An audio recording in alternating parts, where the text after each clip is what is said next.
there are arguments that political parties have used. And I think it is important to say that we are all in a dialogue. We are not in a situation where we are saying, no, we'll take one position, we won't listen to anything else. From the beginning, the RTI community has defended, actually, just as Manoj said, not very far from here, the standing committee is hearing deliberations. Not very far from here, 1 year after the RTI Act was passed, we sat on a long dharna to defend the RTI Act from amendments, the first set of amendments which would have in one stroke completely finished the Act. Not just file notings, which all of us know about, but many other parts of the RTI Act, process, a whole lot of amendments which would have actually completely removed it from anything of the kind of value that we want. And it is from Jantar Mantar that many things have come, but certainly the RTI Act also owes a lot of its strength and continued support to Jantar Mantar. And this time also when again amendments have kept revisiting us from time to time. And each time amendments came, we said discuss them. We said talk to us. Don't talk to us, meaning not us as NCPRI and not us as Times Group or anyone else. Us meaning the people of the country. Discuss, dialogue, debate. Let's understand what the problems are. Let's analyze those problems. Let us see if those problems are actually what everyone thinks is a problem or is being used as an excuse in some way or the other. And during this dialogue, actually, at least in the public domain, most politicians have said, we really understand that money must be made completely transparent.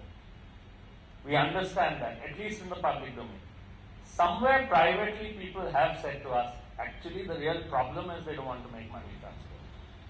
So that is something that we need to get out into the open. That what you're saying on the one hand and what you're thinking on the other hand, that cannot be allowed to remain.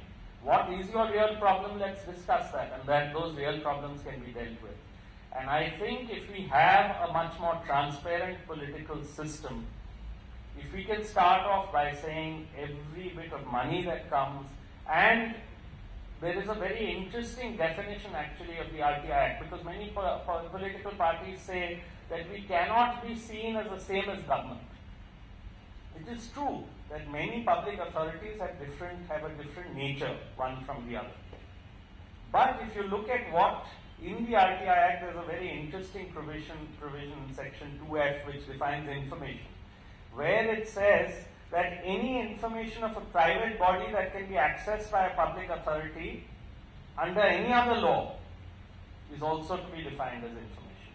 So I think there is a very interesting space in which, if you are required under the Representation of People's Act to give a range of information, not just the money, many kinds of things, your membership, why can't the people know about that? Why can't the people say, are you keeping your membership rolls as you should be? Why can't the people say, have you filed your tax returns as you should be? If under the income tax you are required to give something, if under the Pollution Control Act you are supposed to, or Buildings Act you are supposed to do something in terms of your own buildings, why can't you give that information straight to the people? That is not anything in the private domain at all. And when you are supported by money,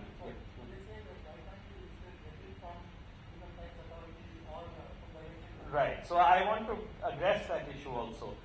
Income tax authorities, the RTI Act is a very interesting story which I think is appropriate here. I went to a meeting where some years ago the earlier CAG, two CAGs ago, he was saying in a meeting, I used to be very irritated by this RTI Act. I thought this is a real irritant. People keep asking even me and us for information. And then one of my officers came to me and said, sir, actually we should see this very differently, because RTI converts every Indian citizen into a potential auditor. So actually it's a way of us having 1 billion auditors in this country. Similarly, the Income Tax Department, the Election Commission has been reaching out to say, let us have freer and fairer elections with the help of citizens. What better help could you get if citizens in every place across the country is watching what the Election Commission should be getting? And that's how the Election Commission will never have the staff and capacity to be able to do it. In a democracy, you have to use people. RTI is a way to use people. If I can see, I can't mandate that they have to keep all these records. Only the Election Commission can mandate that. But once that's mandated, I can make sure that it is being done. I can keep a watch. I can help the Election Commission. I can help the income tax authorities. And if there happens to be collusion, and there is collusion very often, I can make sure that that collusion doesn't take place. So RTI allows every Indian citizen to be a watchdog. This is the reason why we have a law, but is it being done or not? If I can directly access that information, it will make a difference. And in money, I think it's a very good thing in that Information Commission decision. Several decisions, not just this. That substantially funded means, obviously, if you get complete tax break, how can you say which part of your money is funded or not? Because you're getting each bit of money you would get, otherwise you would be paying tax. So you're not paying tax, so out of every rupee that you get, it is a substantial funding. So if you are getting support, that definition of substantial funding should make sure that all your finances are public. I personally believe even if you don't get government money, but you get money from the people, even then you must be transparent and held to be under the RTI. And that's the kind of definition and place towards where we need to go. So I think there's a great way to begin a longer phase of this campaign by saying let's focus on one very important area along with others, where we are on the threshold, and it gives strength to what citizens have been saying. All across the country, citizens have said we want political parties under the RTI. So I think we should do it in the most sensible fashion to make sure that we will have a transparent and accountable process.